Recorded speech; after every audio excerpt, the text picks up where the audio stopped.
नंदी गए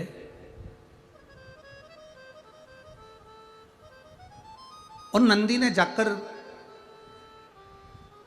उस मोर गांव के अंदर, मोर वन के अंतर्गत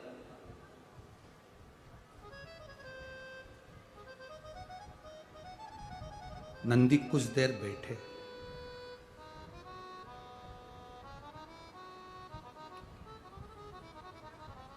स्त्री आई, वो करा रही थी, रो रही थी।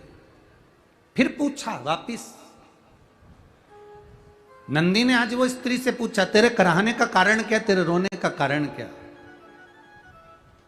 कहा, यहां एक असुर रहता है जिसका नाम सिंदूरासुर है। वो असुर बड़ा प्रबल है। एक युग पूरा होता है, दूसरे युग में वो दूसरा रूप ले लेता है, तीसरे युग में तीसरा रूप ले लेता है, चौथे युग में चौथा रूप ले लेता है। वो असुर बार बार रूप धारण करता है और बड़ा कष्ट प्रदान करता है।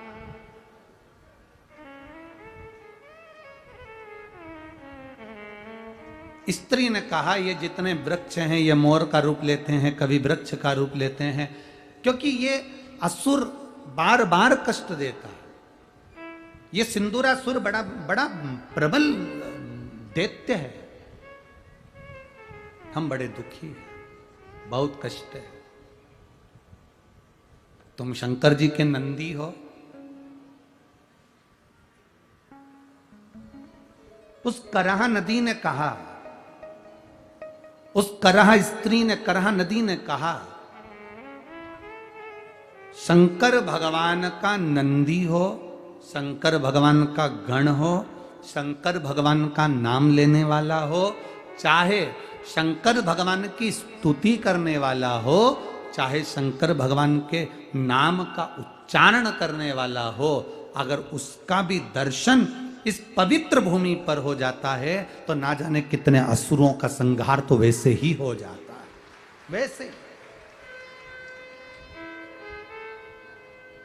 ना जाने कितने असुरों का संहार हो जाता है। कभी आप स्मरण करिएगा, अगर आपके घर में गीता प्रेस गोरखपुर की शिव महापुराण की कथा हो या आपके पास पोथी हो तो उसमें पढ़ेंगे, विद्येश्वर संहिता में लिखा है कि श्री शिवाय नमस्तुभ्यम।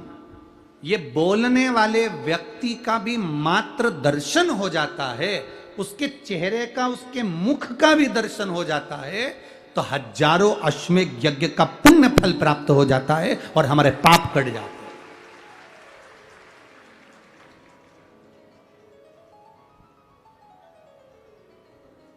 अब लोग हमसे कहते हैं, महाराज जी एक बात बताओ कि इतनी सारी भीड़, इतने सारे भक्त इकट्ठे कैसे हो जाते हैं? हम स्पष्ट कहेंगे, आप लोग यहाँ श्री शिवाय नमस्तुभ्यम बोलते हो, अपने अपने घर को जाते हो, या तुम्हारे यहाँ टीवी चल रही हो, उस टीवी पर जब श्री शिवाय नमस्तुभ्यम बोलने का समय आता है तो टीवी की वॉल्यूम तेज कर देते हो। जितने घर में सदस्य हैं वो अगर इसका उच्चारण करते हैं, कानों में शब्द जाता है, दीवालों पर भी वो शब्द टकरा कर वापिस आता है, रोमावली में वो शब्द आता है, तो कहीं ना कहीं इस संसारिक जीव का कल्याण निश्चित होता है और उसका उद्धार निश्चित होता है।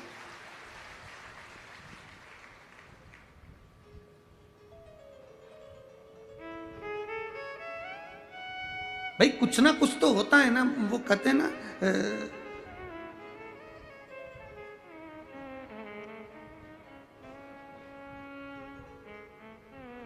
वो कहते ना, सबसे ज्यादा दुखी रहती है एक स्त्री। तो पूछा, भाई तू क्यों दुखी है? तेरे को तो दुख होना ही नहीं चाहिए, तू तो खुश रहे, भगवान का भजन कर, स्मरण कर, कीर्तन कर, मंत्र जाप कर, काहे को दुखी रहे? अरे गुरुजी, काम करती हूं तो सांस फूल जाती है, नी करती हूं तो सासू फूल जाती है। अब बताओ, दुखी नहीं तो क्या? मैंने कहा कुछ भी मत कर, सांस पे भी ध्यान मत दे और सासू की गाली पर भी ध्यान मत दे। जब भी तू कोई काम कर भगवान का नाम लेकर और विश्वास के साथ काम कर तो ना सासू फूलेगी ना सांस फूलेगी। बस इतना जरूर है, अगर भगवान का नाम लेकर काम करेगी तो तू जरूर फूलेगी। भगवान की भक्ति में तो वैसे ही फूलना।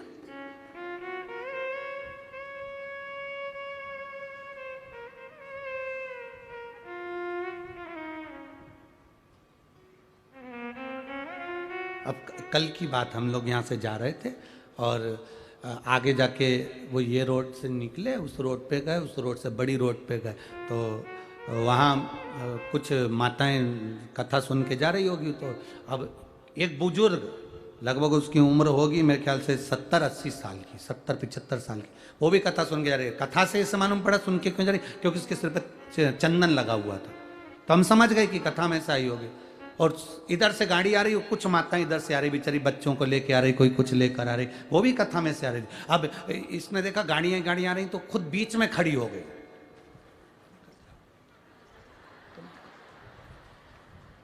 वो ऑटो वाला हारन बजा रहा, गाड़ी वाला हारन बजा रहा, और उसने जो पल्लू को ऐसा करा और पीछे पलट के देखा तो हारन वाला और ऑटो वाला सब अंदर बैठ गए चुपचाप तुरंत।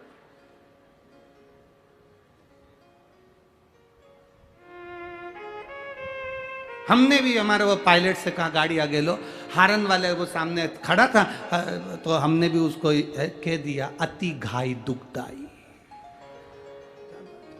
धीरे चल रहा है, जान प्रसन्नता में रहिए। क्या किसको रोइए? अरे बोलो, जम के बोलो जरा, चादर तान के सोइए। आग लगे बस्ती में अपन रहो मस्ती में। कब तक रोएंगे किसी चीज के लिए? जो भगवान ने दिया बहुत अच्छा दिया, जो प्रदान करा वो कम ना प्रदान करा। नारी कराह रही है। नंदी ने पूछा तुम्हारे दुख का कारण? बस ये सिंधुरासुर का वध हो जाए, ये समाप्त हो जाए तो हम सुखी हैं।